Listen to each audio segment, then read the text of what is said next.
आज हम आपको एक नया chapter AC and DC winding के बारे में बताएंगे। वाइंडिंग क्या है?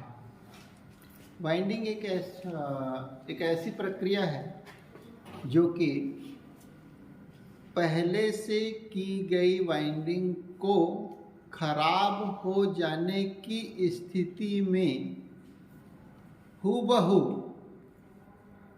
उसके कनेक्शन के आधार पर पुनः प्रतिस्थापित करने की प्रक्रिया क्या कहलाती है? वाइंडिंग कहलाती है। ये दो प्रकार की होती है, एसी और डीसी। इसमें दो भाग होते हैं। एक होता है स्थिर रहने वाला भाग जो स्टेटर कहलाता है, और एक भाग वो होता है जो गतिशील होता है, रोटर या आर्मेचर कहलाता है। बात ये आ रही है कि रोटर और आर्मेचर दो चीज़ें कैसे हो जाती है। रोटर वह गतिशील पार्ट है जिसमें वाइंडिंग नहीं होती, और आर्मेचर वो गतिशील पार्ट है जिसमें वाइंडिंग होती है। ठीक है। आर्मेचर वाइंडिंग दो प्रकार से हो सकती है। आर्मेचर में स्लॉट्स के आधार पर एक होता है ओपन टाइप और एक होता है क्लोज टाइप। स्लॉट्स जो खुले हो, ठीक है, वो ओपन साइड स्लॉट्स कहलाते हैं। जैसे हम एक आर्मेचर को बना करके हम आपको बताते हैं।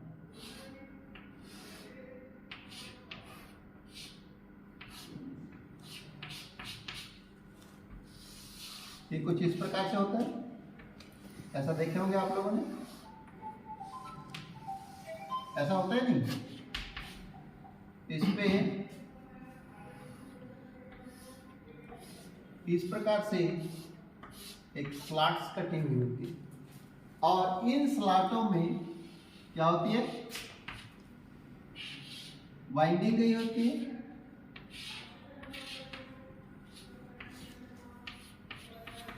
इन स्लॉट्स की आकृति के आधार पर ही इनको पहचाना जाता है। ठीक है। Open type, close type. आपके किताब में दो ही प्रकार दिए गए हैं, एक्चुअल में तीन प्रकार होते हैं, ओपन टाइप, क्लोज टाइप और सेमी क्लोज टाइप।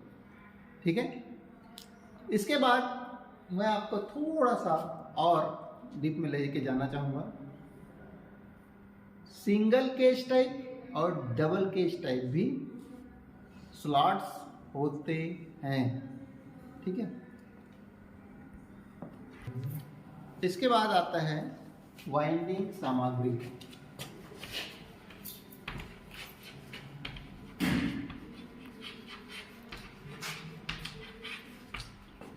सबसे पहला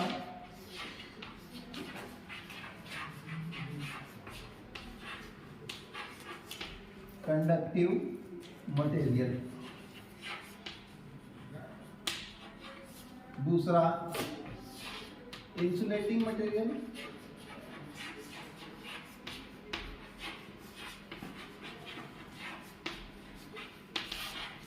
और तीसरा आता है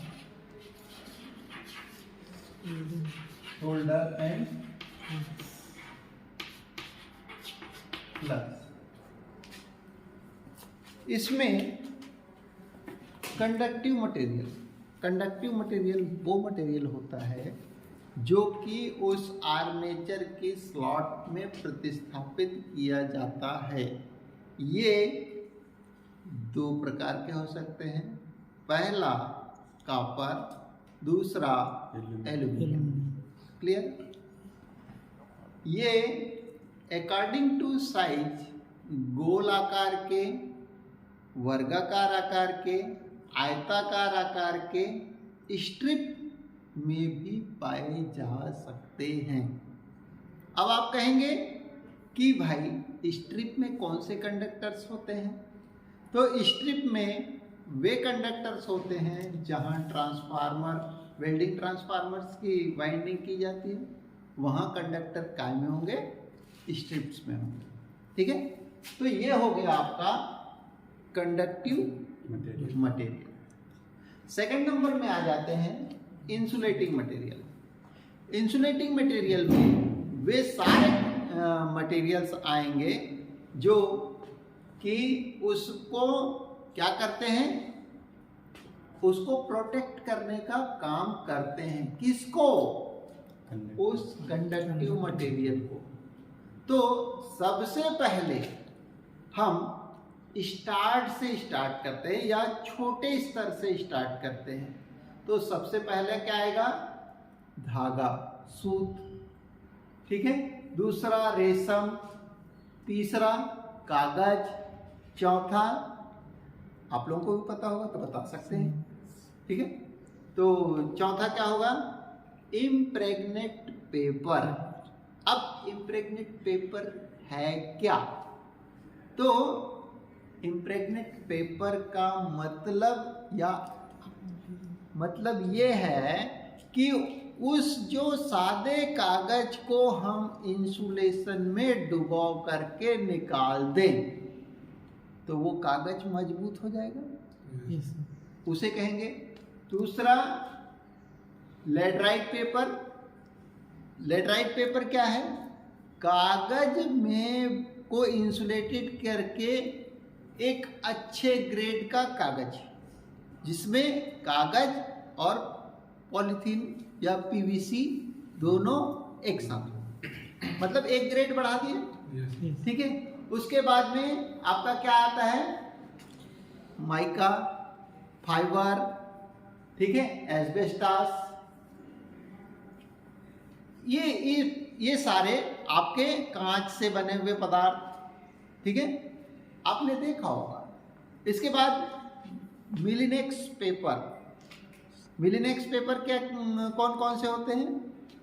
5 माइल, 7 माइल, 10 माइल।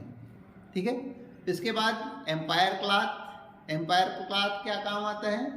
वाइंडिंग को लपेटने के काम आता है। धागा वाइंडिंग को बांधने के काम आता है। हाँ, मेन चीज बच गया आपका स्लीव।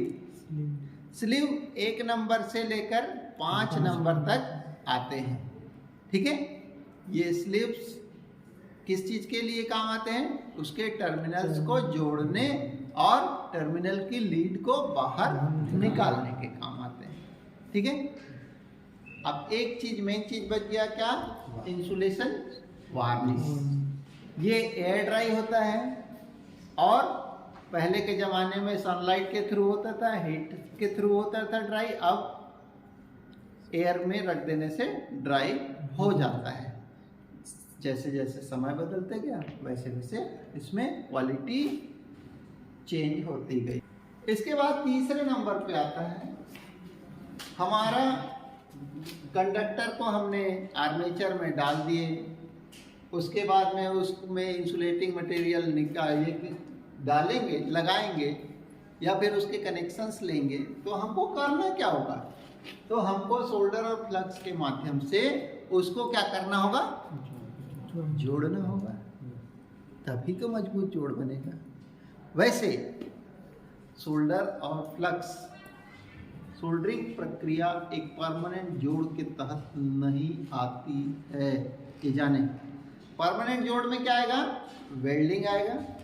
ठीक है, और सोल्डरिंग सेमी परमानेंट में आएगा और ट्विस्टिंग नॉन परमानेंट या फिर जनरल जॉइंट के अंतर्गत आता है।